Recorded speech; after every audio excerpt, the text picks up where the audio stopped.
You want to talk about destiny? BYU is destiny. You are Locked On College Football with Spencer McLaughlin, your daily podcast on all things college football. Part of the Locked On Podcast Network, your team every day. I mean, you got to be kidding me.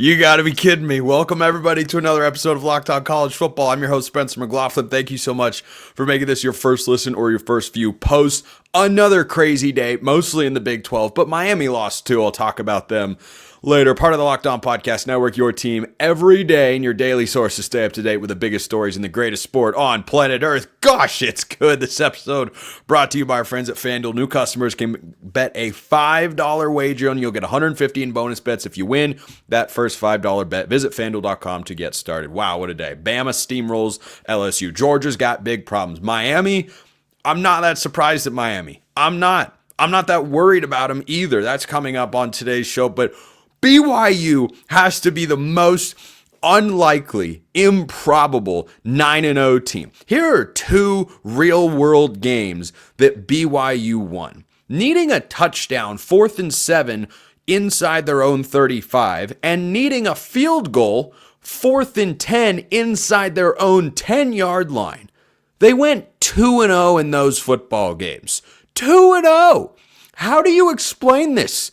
TCU's 2022 run to the playoff and national title game feels like child's play compared to what BYU is pulling off right now. Miracle doesn't begin to describe what they just pulled off at Rice-Eccles. The holding call is going to be debated and seen differently based on whether you were wearing red or whether you were wearing blue in that coliseum of chaos on Saturday night.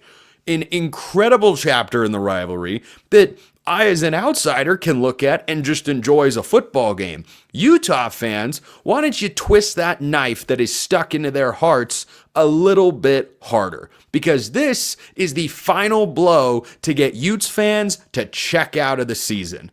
How in the world did that just happen?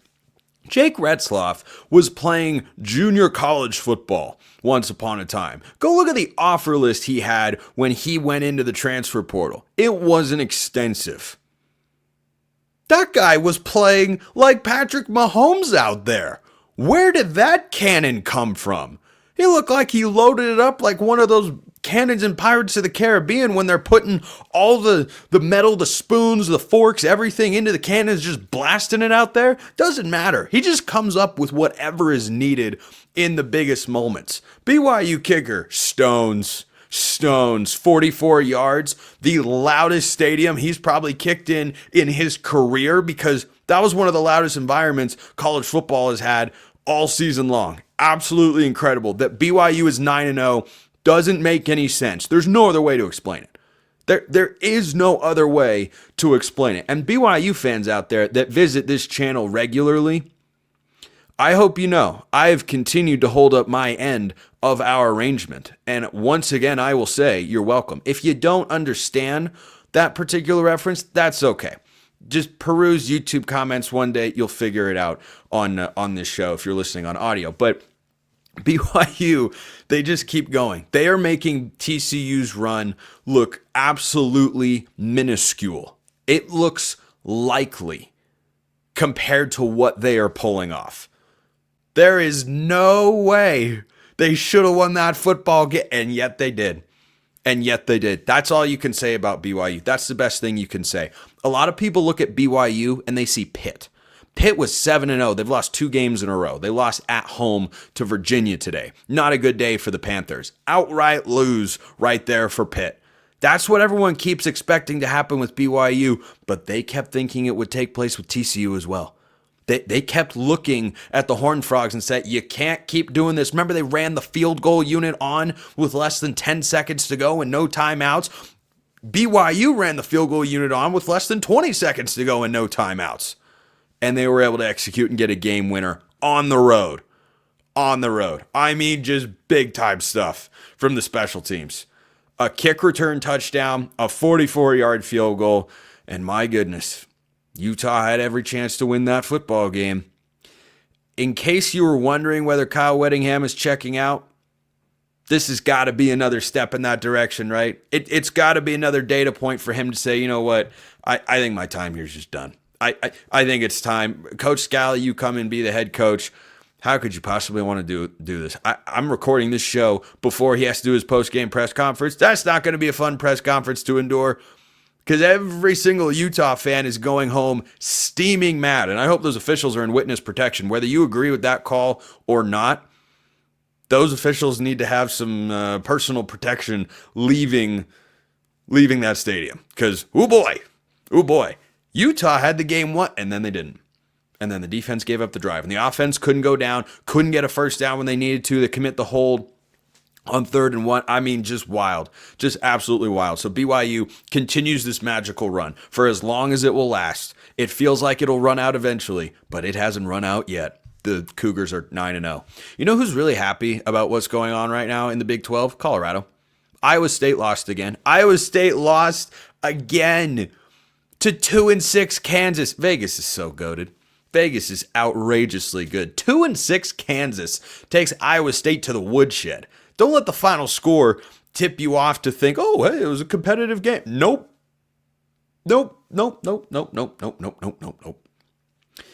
Kansas was just better than Iowa State. That's 2 straight Big 12 losses. And you know who's smiling about that? Coach Prime. Everybody in Boulder feels really good right now. Remember when Colorado was thrashed by Nebraska in Lincoln? Those two teams are now having wildly different seasons. As short as the college football season is and as glorious as it is, it's actually pretty long. And Colorado has rectified a lot of their problems. Their defensive line, as I said earlier in the year, is vastly improved. And I knew this Colorado team was going to make a bowl game. I did not see them getting into this echelon. I don't know how I could have anticipated this level of chaos in the Big 12. Everybody, myself included, thought it would be the most crazy conference title race in the country. That could still be the SEC. More on that coming later. But Colorado goes into Lubbock and wins by 14. Colorado, I mean, the Buffs are good. And a lot of people aren't going to be very happy about that because they're just a good football team. They're not a great football team, but they're a good football team. They're a good football team, and they are more than just 2 guys. Arizona wasn't able to get out of that particular narrative where, hey, you got McMillan and you got Fafita, but what else do you have? Yeah, they didn't have enough to supplement there, but the Buffs clearly do. The Buffs have got enough. And so now Colorado, crazy as it sounds, controls their own path to the Big 12 championship game and therefore the college football playoff. Because Iowa State loses and they're just there with 1 conference loss. Would they get in as an at-large? I still don't think so. 10-3 Colorado is not getting into the playoff. But 11-2 Colorado, they're getting into the playoff. 11-2 Big 12 championship, obviously. Buffs getting into the playoff. Will they be meeting BYU there? I don't know. Because this conference just delivered. No one wants to win it. That's what it looks like right now. BYU has a half desire to win it based on how these games are playing out. And they just kind of focus up in the 4th quarter, say, all right, we'll make a couple plays here and there. Sure, what the heck. But can that really last forever? Well, it's lasted through 9 games, so why not 12, I suppose? BYU, the Destiny team. But Iowa State was unbeaten 2 weeks ago. They were unbeaten. They took the field last week. Beg your pardon. Last week, they took the field. And they were unbeaten on the season. They're barely going to be ranked inside the top 25 in the next iteration of the playoff rankings, if they're ranked at all. They went to 17 after being number 9, or I think it was number 11, somewhere in that range. They're going to be 23 best, and that's just what this conference is. So what a great day for Colorado. Whether you like them, whether you hate them, this is just a fact of life. Colorado had a great day, and they control their own path to the playoff in Coach Prime's 2nd year. That's some Coach of the Year stuff. Shout out Arizona State, by the way.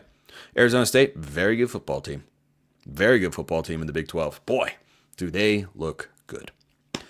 Let me know your thoughts in the YouTube comments or hit me up on X, formerly known as Twitter. Bama found itself against LSU. That happens to people sometime when they go live or study abroad. Well, Bama went abroad during the bye week and then came back and just walked LSU up and down the field. Ran is more like it. Did they find a national championship formula? That's coming up next. First, let's talk about LinkedIn Jobs. When you're hiring for your small business, you want to find quality professionals that are right for the role. That is why you have to check out LinkedIn Jobs. LinkedIn Jobs has the tools to help find the right professionals for your team faster and for free, which is a super good price. LinkedIn isn't just a job board. LinkedIn helps you hire professionals you can't find anywhere else, even those who aren't actively searching for a new job but might be open to the perfect role. In a given month, over 70% of LinkedIn users don't visit other leading job sites. So if you're not looking on LinkedIn, you're looking in the wrong place. On LinkedIn, 86% of small businesses get a qualified candidate within 24 hours. Hire professionals like a professional on LinkedIn. 2.5 million small businesses, they're using LinkedIn for hiring because they know what's up. Post your job for free at linkedin.com/lockedoncollege. That's linkedin.com/lockedoncollege to post your job for free. Terms and conditions apply. Oh my heavens, Alabama. Alabama went into Death Valley. I picked them to win. I picked them to cover. I didn't pick them to win 42-13. Thought this would be a competitive football game. Instead, Alabama said, no, we're not going to do that. We're going to come out with a game plan that, we don't think LSU is capable of stopping. And guess what? They weren't. For all the defensive improvements LSU has made, they're not there yet. So this is bad in two ways for LSU. Absolutely an outright loser this week in my book. Number one, they lost. Number two, they got blown out. Number three, they were at home.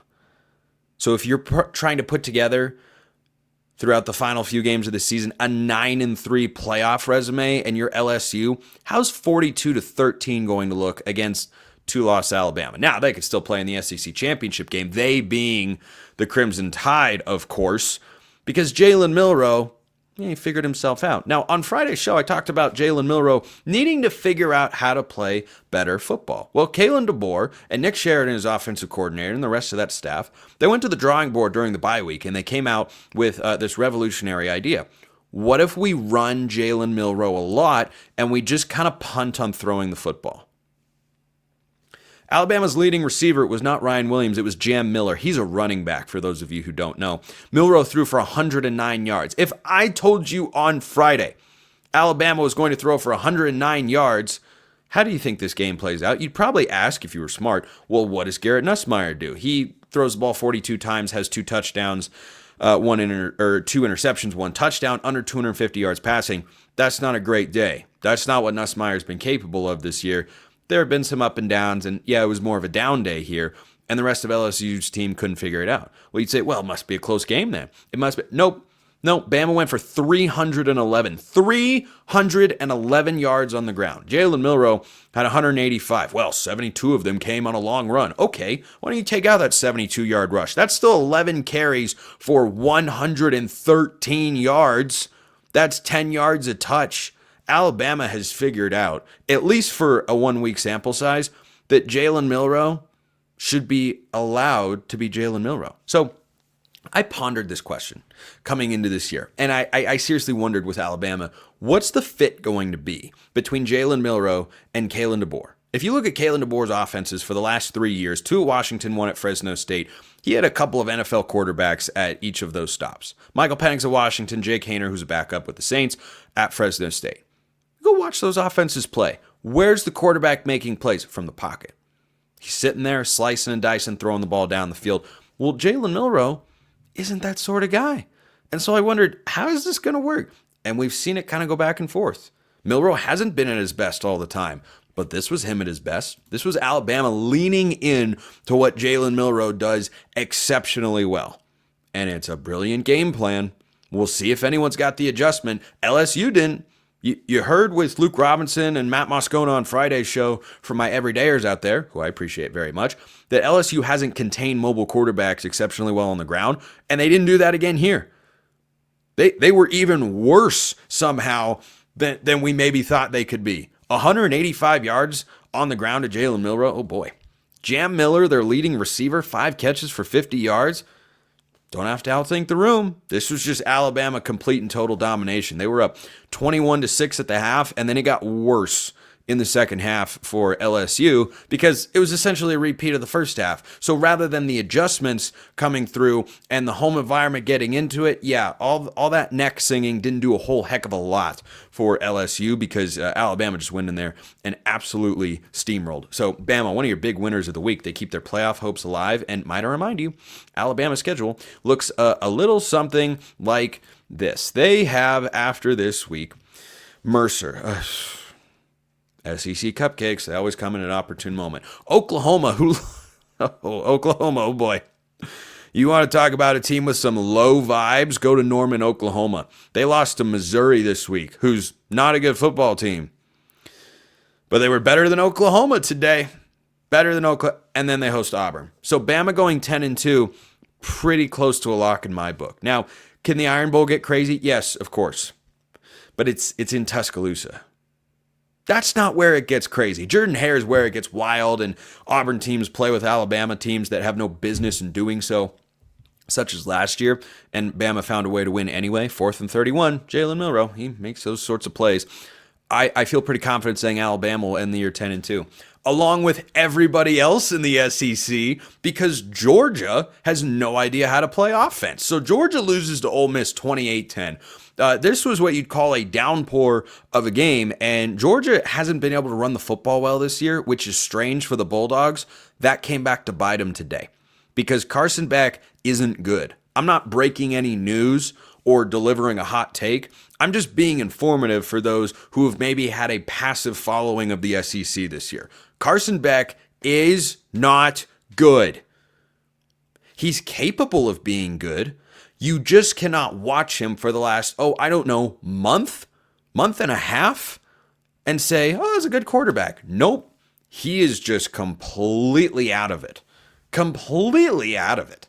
20 of 31, under 200 yards, and another interception. I mean, there's just nothing there. There's no there with Carson Beck.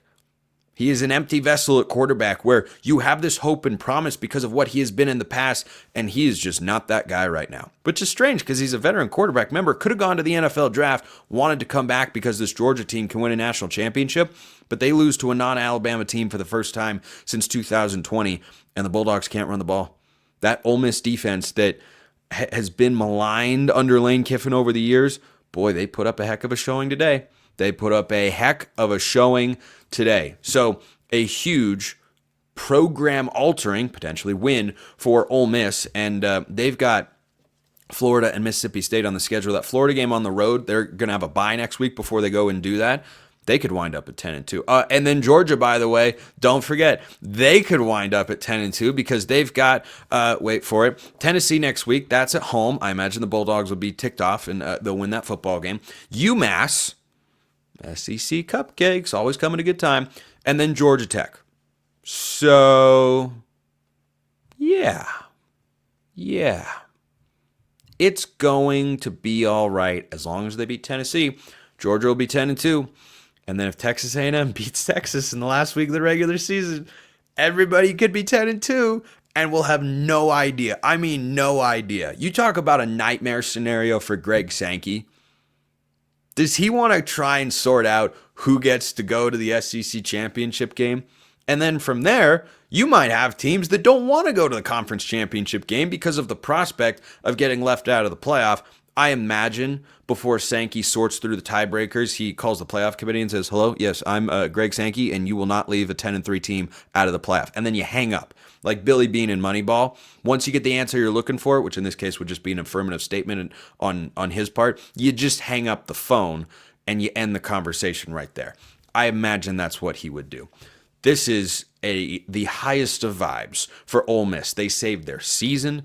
Their faith in Lane Kiffin for the moment is restored, and they have got an ability they just showed to play with anybody in college football. Now, they also lost to Kentucky, but if you can play with Georgia, well, who can't you play with?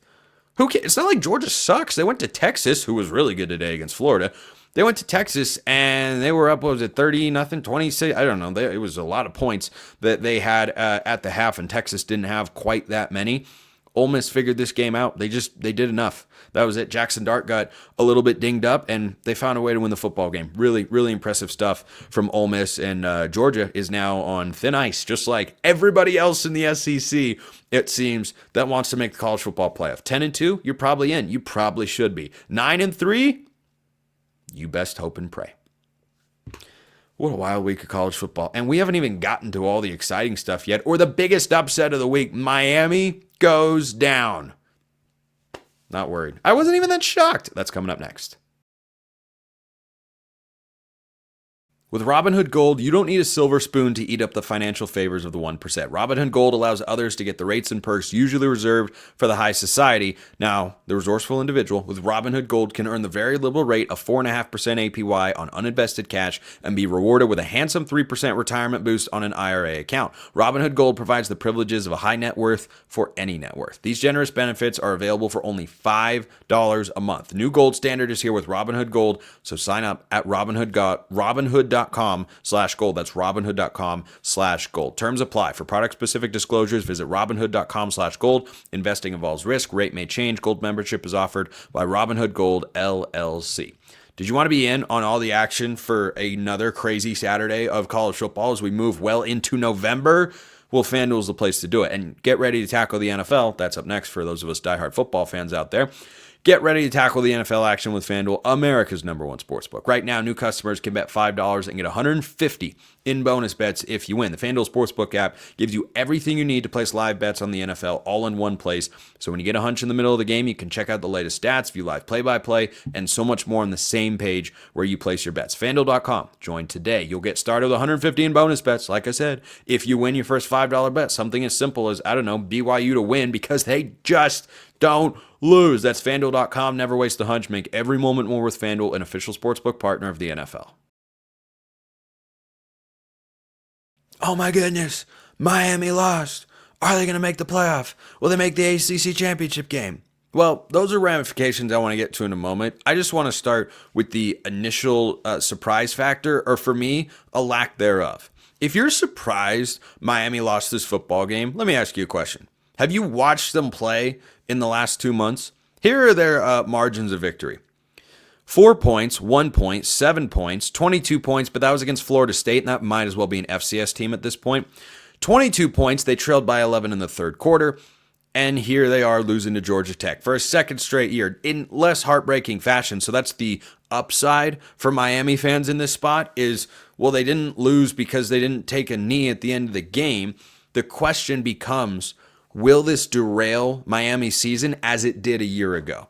I think last year Miami, who was 4-0, ranked in the top 25, blowing that game to Georgia Tech, I think it lost the locker room at least for a little while, and they ended up being a 7-win team in the regular season. I think they would have literally been an 8-win team. I think they could have been a 9 or 10-win team.